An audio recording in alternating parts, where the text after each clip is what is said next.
Meu nome é Paulo, só isso. Fui investigador da Polícia Civil durante 15 anos e o que vou contar aqui não consta em relatório oficial. O caso existiu, foi registrado, mas algumas partes não chegaram ao papel. Não por erro, mas porque ninguém saberia explicar direito. E talvez nem quisesse.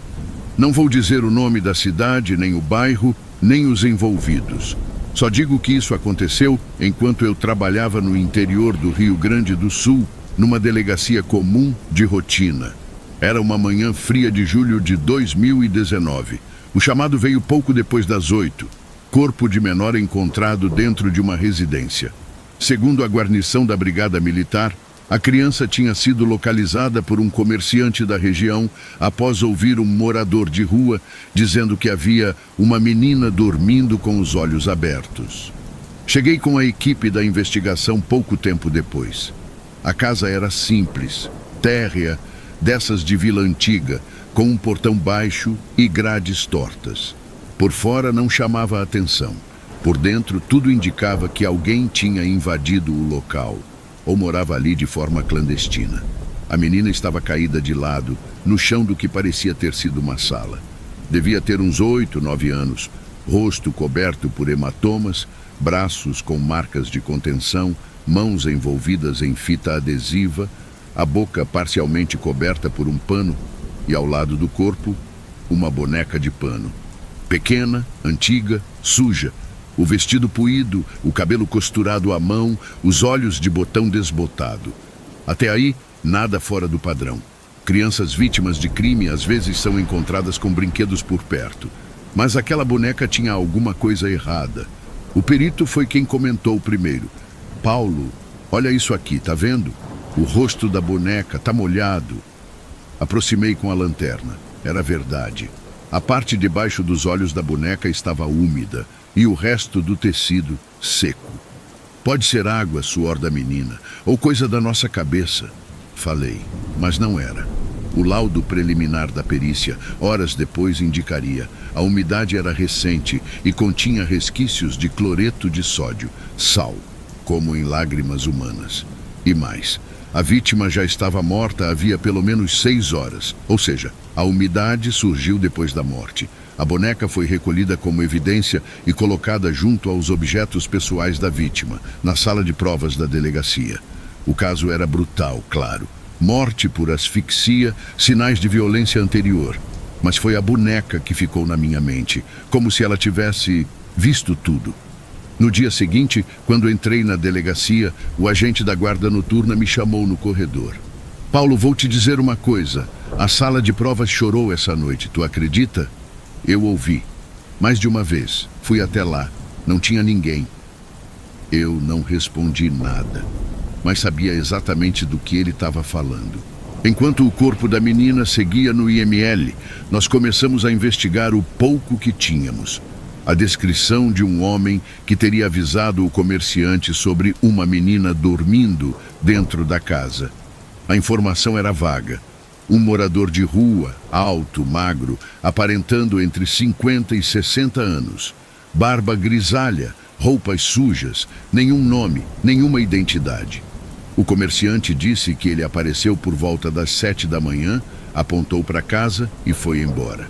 Rodamos a área inteira. Mostramos fotos de pessoas em situação de rua conhecidas da assistência social. Ninguém bateu. Perguntamos em igrejas, abrigos, praças, nada. Era como se o homem tivesse surgido só para avisar e desaparecido logo depois. Enquanto isso, a sala de provas virou o centro de conversas na delegacia. O primeiro a comentar foi o vigia noturno. Mas depois, outros começaram a relatar o mesmo. Gente séria, experiente, alguns com mais de 20 anos de casa. Cheguei cedo hoje. Ainda estava escuro. Estava abrindo a ala quando ouvi. Era um chorinho fino, igual criança pequena, disse uma agente. Eu achei que fosse uma vítima. Fui até lá, abri a sala. Não tinha nada. Só os objetos do caso novo. A boneca estava numa prateleira, virada para a parede. Todo mundo comentava. Mas ninguém queria escrever isso em ocorrência. Só falavam entre si. E mesmo assim, baixinho. Eu fui até lá uma noite, sozinho. A luz da sala de provas era fria, branca, estéril. Tudo muito silencioso. Os armários trancados, prateleiras numeradas, tudo como deve ser. Mas quando me aproximei da seção do caso 112, o ar ali parecia mais denso. Não sei explicar. Não tinha som nem movimento, mas algo incomodava. A boneca estava em cima da mesa metálica, envolta em plástico transparente, com a etiqueta de identificação colada no saco. Eu a encarei por alguns segundos. E juro, por um instante, achei que ela estava virada numa posição diferente da que deixamos no dia anterior. Mas não podia afirmar. E não havia ninguém que tivesse mexido sem registrar. Voltei ao foco da investigação. Precisávamos dar um nome para a vítima e descobrir quem era o homem que indicou o local.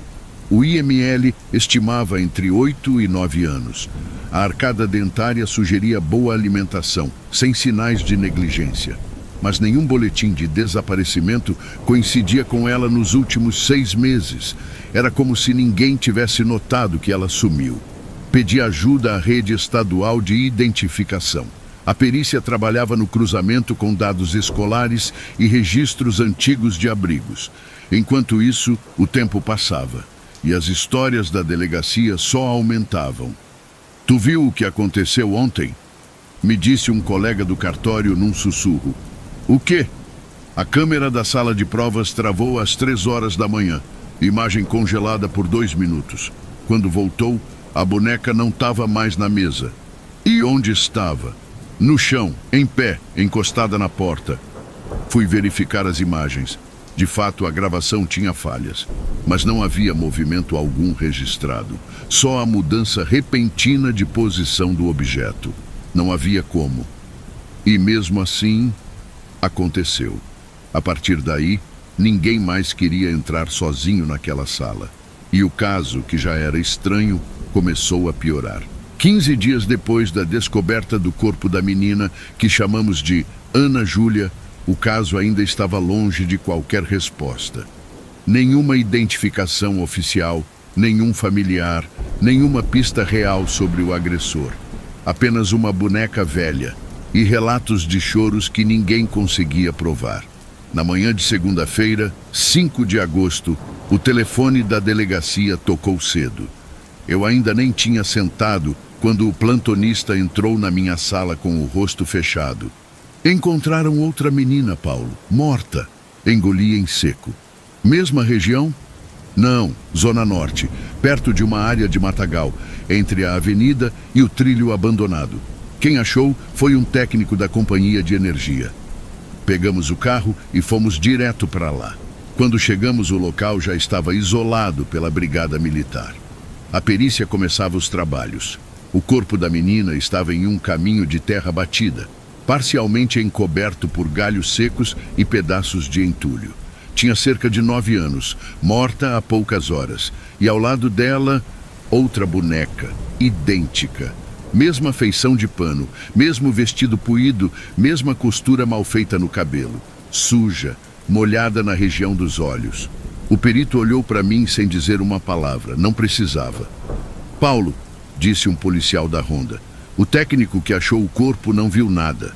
Quem avisou ele foi um cara estranho, morador de rua, alto, magro, barba grisalha. Mandou ele verificar o mato. Disse, tem alguém ali dormindo, vai lá ver." Alguém acompanhou esse homem? Sumiu logo depois. Ninguém viu para onde foi. A descrição era idêntica ao primeiro caso. Mesmo perfil, mesmo tipo de aparição. E de novo, ninguém sabia quem era. Nenhum nome, nenhum documento. Só uma voz que avisava e depois desaparecia. Voltamos para a delegacia com uma sensação sufocante no peito. Eu não era homem de acreditar fácil em coincidências. 2 crianças, mesma faixa etária, assassinadas com semanas de diferença, ambas com uma boneca antiga molhada ao lado e sempre descobertas após uma aparição misteriosa? Não era coincidência, era um padrão. Solicitei urgência nas análises de DNA e digitais do novo corpo. Informei o delegado regional, que também começou a desconfiar de uma possível ligação entre os crimes. Era o 2º feminicídio infantil em menos de um mês, com elementos ritualísticos ou simbólicos que fugiam do padrão. No mesmo dia, por volta das 22 horas, recebi uma mensagem de um colega que fazia plantão interno. Paulo, precisamos conversar sobre a boneca, aquela do caso 112. Ela não está mais na sala de provas. Ninguém tirou oficialmente. E sabe o que mais? A do novo caso não está com a perícia. Sumiu também. As duas bonecas tinham desaparecido, sem registro de retirada. Depois da segunda vítima e do desaparecimento das duas bonecas, a delegacia entrou num tipo de silêncio que eu nunca tinha visto antes. Ninguém queria conversar sobre o assunto, não abertamente. Os colegas que comentavam os choros na sala de provas pararam de tocar no tema. Os que analisaram as imagens com falha às 3 horas começaram a dizer que não tinha nada demais. Era como se o caso tivesse sido engolido por uma névoa coletiva de esquecimento forçado. Oficialmente, a investigação foi mantida com a Divisão de Homicídios, que abriu um inquérito para apurar possível ligação entre os dois assassinatos. Mas sem suspeitos, sem testemunhas, sem identificação das vítimas e sem rastro das bonecas, o caso logo entrou naquela categoria que a gente evita nomear: pendente. Ficamos semanas tentando descobrir quem era o homem que alertou os dois cidadãos sobre os corpos. Nenhum abrigo, centro social ou cadastro do Estado apontava alguém com as características mencionadas. Nenhuma câmera nas redondezas captou sua imagem. Ninguém o conhecia. Era como se ele só existisse nos minutos que precediam a descoberta das vítimas. A imprensa falou dos casos, claro, mas sem os detalhes mais delicados. Bonecas sumidas, câmera com falhas no mesmo horário. Isso ninguém divulgou, e talvez tenha sido melhor assim. Eu continuei envolvido até onde pude. Busquei fichas antigas, olhei registros de crimes arquivados de forma semelhante. Pedi ajuda informal a colegas de outras regiões. Nada. Nem mesmo os dados genéticos das vítimas bateram com alguém registrado no Banco Nacional de Desaparecidos. Nenhuma família, nenhuma origem, nenhum destino. Só as duas meninas e as bonecas. Um dia entrei no arquivo morto da delegacia e procurei a ficha do caso 112. Estava lá, mas incompleta. Faltavam folhas. E na etiqueta do envelope, onde antes estava escrito caso 112, menor não identificada, alguém havia rabiscado por cima, com letra firme, preta, grossa, encaminhar para outro setor. Sem dizer qual, sem carimbo. Ninguém na delegacia assumiu aquilo, nem queria. Nem se importava mais. A verdade, eles queriam esquecer. A maioria preferiu deixar que a investigação oficial cuidasse do resto. E eu também me afastei, não por medo, mas porque eu entendi uma coisa. Aquele caso nunca foi sobre lógica, nem sobre justiça. Foi sobre algo que não quer ser entendido.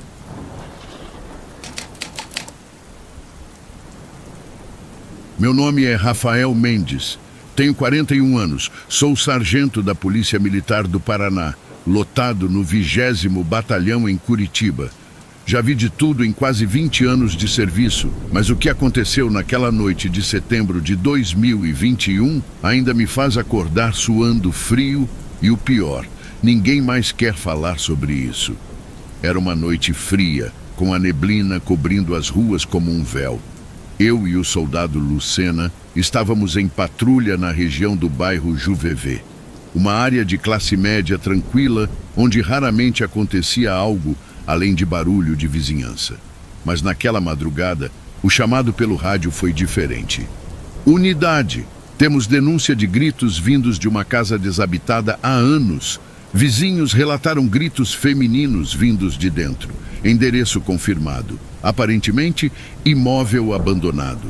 Lucena e eu nos entreolhamos. Era estranho, mas seguimos. Quando chegamos, notamos luzes acesas nas casas ao redor, cortinas sendo puxadas discretamente. O tipo de movimentação que só acontece quando tem algo errado.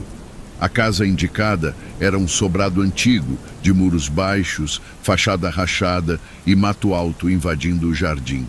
Era visivelmente abandonada. Descemos da viatura com as lanternas ligadas. A porta da frente estava trancada, mas a madeira podre não resistiu ao nosso empurrão. O rangido ecoou pela casa como um aviso. Lá dentro, o ar era pesado, abafado, cheirava a mofo, poeira e algo mais. Um odor adocicado e podre, como carne esquecida. Passamos pela sala e pela cozinha, ambos vazios, cheios de móveis antigos cobertos por lençóis sujos. "Tá ouvindo isso?" sussurrou Lucena. Antes que eu pudesse responder, um grito estourou no andar de cima, alto, agudo, feminino e completamente desesperado, mas o som não parecia vir de um cômodo, vinha das paredes. Corremos escada acima, encontramos um quarto com a porta entreaberta. Apontei a lanterna e assim que a luz iluminou as paredes, o calafrio subiu pela espinha. Marcas de unhas, arranhões, dezenas deles, profundos, caóticos, como se alguém tivesse tentado escavar as paredes com as próprias mãos. Não era só em uma parede, era no quarto inteiro. 4 paredes marcadas por desespero puro. No canto, um colchão podre, um balde e uma corrente enferrujada presa ao chão. Lucena tremia. "Isso aqui é cárcere. Mas há quanto tempo?" Antes que eu respondesse, o grito voltou, mais alto. A casa pareceu vibrar. A lâmpada do teto piscou como se fosse explodir. Corremos até o corredor. Ninguém. Silêncio absoluto. Só o som da nossa respiração ofegante. Lucena sussurrou quase sem voz: "Tem alguém aqui com a gente." Descemos do andar de cima em silêncio, tentando digerir o que tínhamos acabado de ver naquele quarto. Eu olhava para o chão, buscando pegadas, marcas, qualquer sinal de que alguém vivo estivesse ali recentemente. Mas o pó acumulado dizia outra coisa. Ninguém passava por ali fazia muito tempo. Mesmo assim, os gritos, aqueles malditos gritos. Lucena não falava nada, só olhava em volta, nervoso, lanterna oscilando. Eu sabia que ele queria sair dali e eu também queria, mas alguma coisa me empurrava a continuar. Aquilo não podia ser deixado de lado como barulho estranho. Tinha coisa errada e era grave. "Confere as portas dos fundos", pedi. "Eu vejo o restante aqui na cozinha." A cozinha parecia congelada no tempo. Pratos quebrados ainda na pia, um pano de prato pendurado que desmanchava de tão velho. No chão, percebi algo estranho. Parte dos azulejos estava rachada, mas só em uma linha, como se algo pesado tivesse sido arrastado dali até o outro cômodo. Segui essa linha até a área de serviço, onde encontrei um tanque de concreto antigo, coberto de poeira. Ao lado dele, um armário embutido, trancado com um cadeado novo. Diferente do resto da casa, o cadeado estava limpo, sem ferrugem, e a madeira ao redor com sinais de uso recente. "Lucena, vem ver isso." Ele se aproximou, focando a lanterna no armário. "Esse cadeado aqui não estava enferrujado igual o resto. Tá novo." Puxei o celular, tirei uma foto e avisei que precisaríamos de perícia no local. Enquanto isso, decidimos forçar o armário com a ajuda de uma alavanca improvisada que encontramos do lado de fora, entre escombros do quintal. Com um estalo seco, a trava cedeu. Abrimos devagar. Lá dentro, escuridão. Mas conforme apontamos as lanternas, vimos o espaço escondido. Um compartimento de alvenaria adaptado, com madeira forrando as laterais e sem ventilação nenhuma. No chão, um cobertor velho, um prato metálico e uma garrafa de água pela metade. Mas o que me travou foi a parede do fundo. Nela, alguém havia escrito, com a ponta dos dedos ou algum objeto cortante, a mesma frase repetida dezenas de vezes: "Ainda tô aqui, ainda tô aqui, ainda tô aqui." Lucena deu um passo para trás, engolindo seco. "Sargento, isso é cárcere recente. Não é coisa antiga, não." Assenti. O cheiro, o estado dos objetos, a água ainda úmida. Alguém esteve ali nos últimos dias.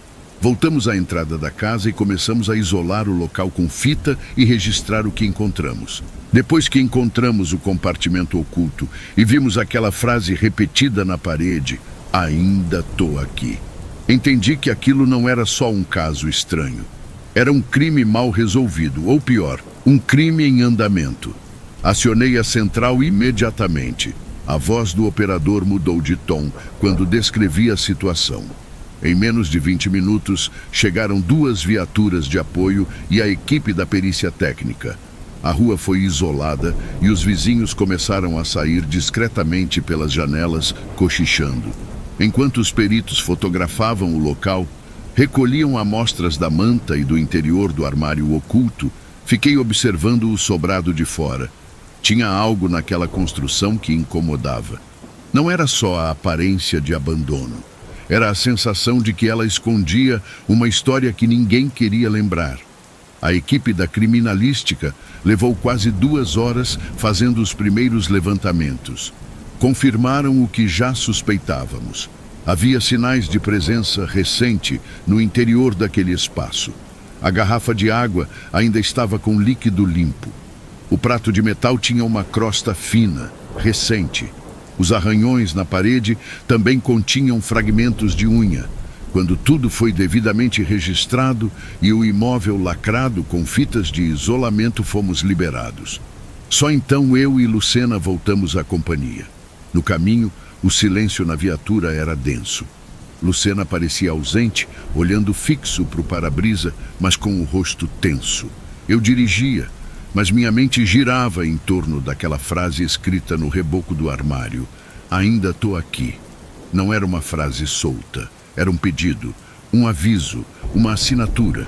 Depois que a perícia terminou o trabalho e a casa foi lacrada, voltamos à companhia. Lucena não dizia nada desde que saímos da rua. Quando descemos da viatura, ele me olhou e disse: "Sargento, com todo o respeito, não me coloca mais nisso. Tem coisa aí que não me desce." Concordei. Não ia forçar. Sabia que o que vimos ali não era comum. Na manhã seguinte, voltei à sala da inteligência, mesmo fora do meu turno. Não conseguia tirar aquela imagem da cabeça, o compartimento escondido, o cobertor sujo, o prato metálico e as palavras na parede. Ainda tô aqui. Abri o sistema de cadastro de imóveis do Estado. O endereço da casa constava em nome de uma empresa de fachada, uma construtora com o CNPJ baixado desde 2009. Nenhum representante legal estava registrado no sistema, nenhuma movimentação, nenhum telefone. Parecia uma casca vazia. Busquei o histórico de ocorrências relacionadas àquele endereço. Nada recente. Mas em 2008, apareceu uma ocorrência por suspeita de maus tratos. Havia uma denúncia anônima, vizinhos relataram gritos, situação parecida. O atendimento ficou registrado como realizado, mas sem flagrante e com arquivamento imediato. O nome de um dos policiais que atendeu na época apareceu no registro. Sargento Almir, já aposentado. Consegui o contato dele com um colega da Associação dos Veteranos e liguei. "Aqui é o Sargento Rafael Mendes, do 20º BPM. O senhor me desculpa ligar assim, mas estou investigando uma ocorrência antiga e seu nome apareceu no registro." Do outro lado, a voz veio firme, mas carregada. "De que caso estamos falando, Mendes?" 2008. Casa no bairro Juvevê. Denúncia de gritos femininos. A residência é um sobrado antigo, fachada amarela, 2 andares. Silêncio por alguns segundos. "Lembro sim. Fui com 2 soldados. Vizinhos diziam ouvir gritos, mas nunca viam ninguém sair da casa. Batemos lá, ninguém atendeu. Voltamos dias depois com mandado. A casa estava limpa, esvaziada. Parecia que nunca tinha sido habitada. A denúncia acabou arquivada como engano." "O senhor encontrou alguma coisa suspeita?" "O quarto de cima estava estranho. Vazio, mas com marcas na parede. Marcas mesmo. Como se alguém tivesse arranhado aquilo com força. Mas não havia provas, nem sinais de ocupação. E vou te dizer, ninguém mais quis mexer nisso. Faltou interesse ou sobrou medo, vai saber." Desliguei com a sensação de que o que encontramos agora era a continuação de algo que começou anos atrás. E foi esquecido de propósito. Voltei ao arquivo físico da delegacia. O sistema digital não tinha muita coisa, então vasculhei caixas antigas no depósito. Depois de 1 hora, encontrei uma pasta parda, amassada, com 3 páginas soltas grampeadas. O relatório da ocorrência de 2008. O que me arrepiou foi o nome do denunciante registrado na ficha. Domingos, mesmo nome do antigo proprietário da casa antes da construtora assumir a escritura. O detalhe? Domingos faleceu em 2006, ou seja, alguém usou o nome de um homem morto para registrar uma denúncia 2 anos depois da morte dele. Por quê? Ou alguém usou o nome de propósito para desviar a atenção, ou o sistema foi manipulado. Nenhuma das opções era boa, e nenhuma explicava de verdade quem escreveu naquela parede que ainda estava ali. Com o nome do antigo proprietário morto, constando como denunciante 2 anos após sua morte, tive a certeza de que havia algo sendo escondido naquela história, e não era de agora. Encaminhei tudo que descobri para a delegacia da área. Formalmente, o caso passou a ser tratado como possível cárcere privado ocorrido em data incerta, com vestígios materiais e indícios de omissão investigativa no passado. Na semana seguinte, a perícia finalizou o laudo preliminar. Foram encontrados fragmentos de pele humana, fios de cabelo e resíduos orgânicos nas paredes do compartimento oculto. A manta possuía manchas que, após testes rápidos, confirmaram ser sangue humano. O material foi enviado para análise genética. Solicitei, informalmente, que fossem cruzados os perfis de DNA com o Banco de Desaparecidos do Estado, uma medida que raramente dá resultado, mas naquele caso parecia nossa única chance de identificar a possível vítima. Dias depois, recebi uma ligação da investigadora da DHPP. Sargento Rafael, temos uma correspondência parcial com o Banco Nacional. Uma jovem desaparecida em 2012, aqui mesmo em Curitiba. Chamava-se Letícia. Desapareceu com 19 anos. O material genético da mãe bateu com uma das amostras da manta. Pedi a ficha completa. Letícia morava a menos de 3 quilômetros da casa. Estudante universitária, sem envolvimento criminal, nenhum histórico de fuga. Sumiu voltando da aula à noite. O inquérito da época havia sido arquivado por falta de pistas. Vocês chegaram a investigar a casa onde estivemos? Perguntei. A investigadora fez uma pausa antes de responder. Consta que houve diligência na região. Mas não, essa casa nunca foi incluída. Não havia ligação direta entre ela e a vítima. Nenhuma denúncia relacionando. Só que agora havia. E pior, havia DNA de Letícia no compartimento onde alguém claramente foi mantido contra a vontade. Solicitamos nova busca no imóvel, com autorização judicial. Nessa segunda vistoria mais detalhada, a perícia encontrou 2 caixas metálicas escondidas sob o assoalho do quarto do 2º andar. O mesmo que tinha os arranhões. Dentro delas, havia fotos, bilhetes e objetos pessoais de mulheres diferentes. Cartas com letras trêmulas, algumas com frases cortadas, como se escritas sob pressão. Nenhuma identificação direta, mas pistas o bastante para suspeitar que Letícia não foi a única. Ao todo, foram encontradas referências indiretas a pelo menos 5 mulheres. Nenhuma delas constava nos registros anteriores do imóvel. A casa foi lacrada, o inquérito reaberto, e o Ministério Público passou a tratar o caso como possível ação de um sequestrador serial com participação de terceiros, ou com cobertura indireta de quem deveria ter investigado. Eu pedi transferência, não por medo, mas porque, depois daquela casa, nada mais me pareceu normal. Lucena saiu da PM, disse que teve problemas para dormir e crises de pânico, não foi o único. E quanto à casa, ficou vazia por mais um tempo. Depois apareceu com uma nova placa. Vende-se, tratar diretamente com o proprietário. Só que ninguém conseguiu confirmar quem é o proprietário atual.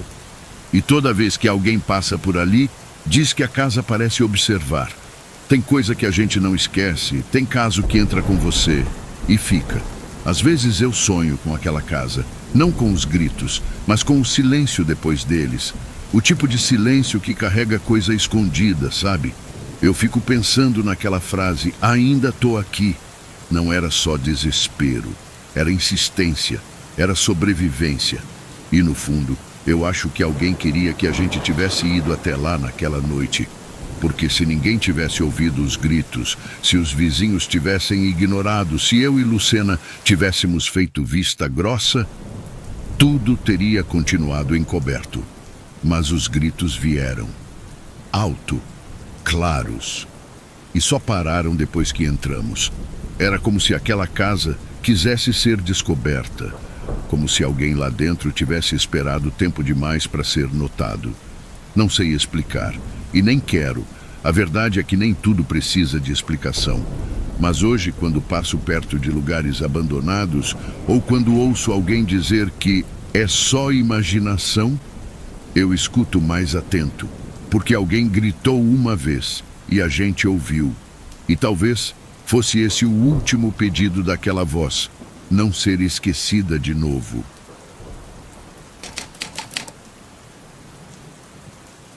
Meu nome não importa, e talvez nem devesse estar contando isso, mas já faz tempo, e todo mundo que patrulhava ali naquela época saiu, se transferiu ou pediu baixa.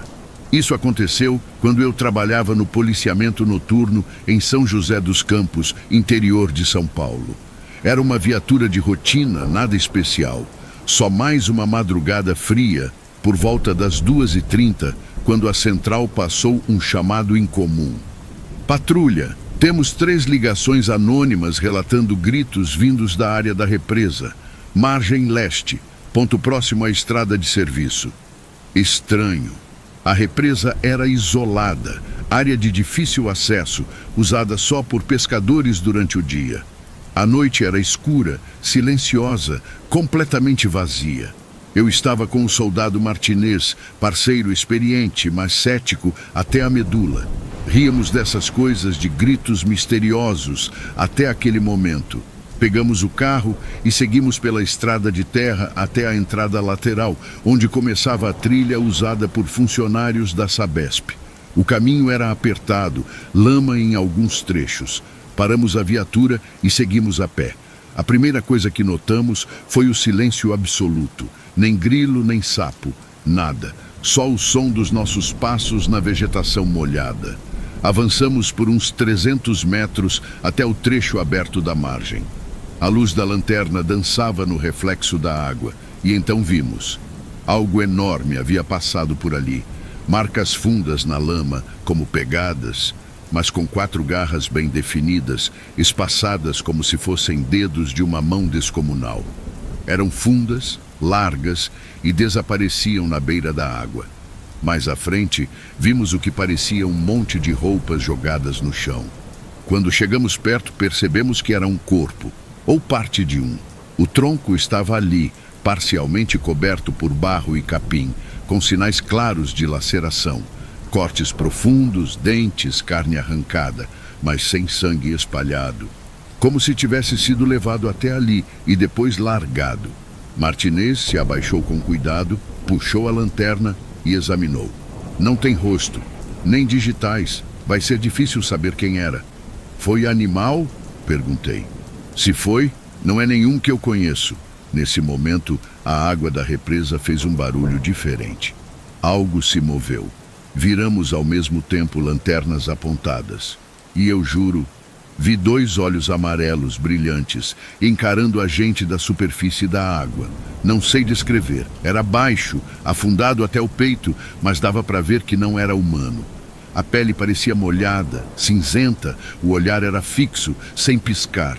Ele me viu. Martinez gritou. Volta pro carro, agora! Corremos. Não olhei para trás. E naquela madrugada, eu aprendi que tem coisas que não são para ser entendidas. A perícia chegou por volta das 4 horas. Já era dia, começando a clarear. E o lugar ainda estava mergulhado num silêncio desconfortável. Nem o vento mexia as folhas. Mas antes disso, antes da perícia, antes do apoio, antes da fita de isolamento, teve aquele momento em que eu e Martinez corremos até a viatura depois de ver aquilo. Não trocamos uma palavra durante o caminho de volta. Só respiração pesada, lanterna tremendo e a sensação de que estávamos sendo observados o tempo todo.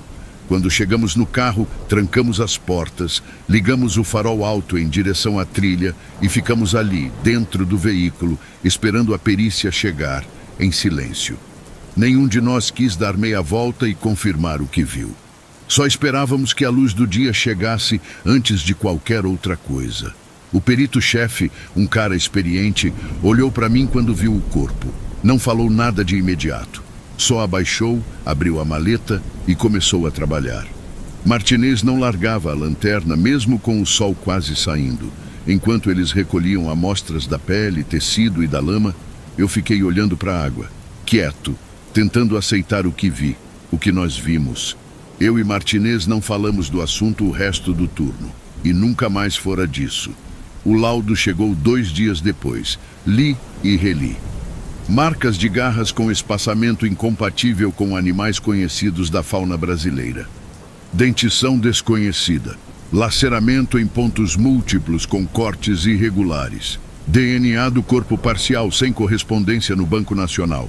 Fragmentos orgânicos nas unhas da vítima com composição proteica não reconhecida em espécies catalogadas. Nem a vítima nem o possível agressor batiam com nada conhecido.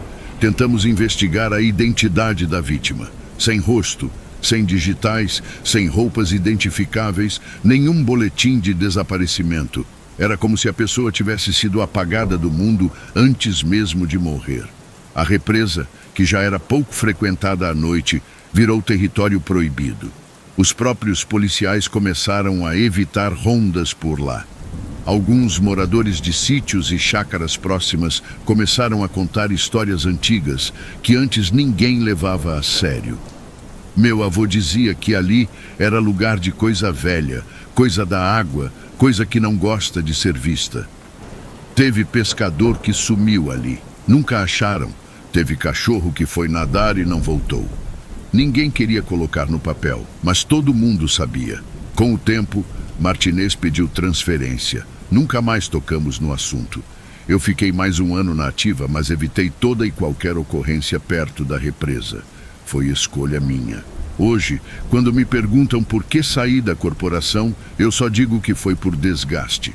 Mas a verdade é que naquela madrugada eu vi algo que não era deste mundo. E ele me viu também.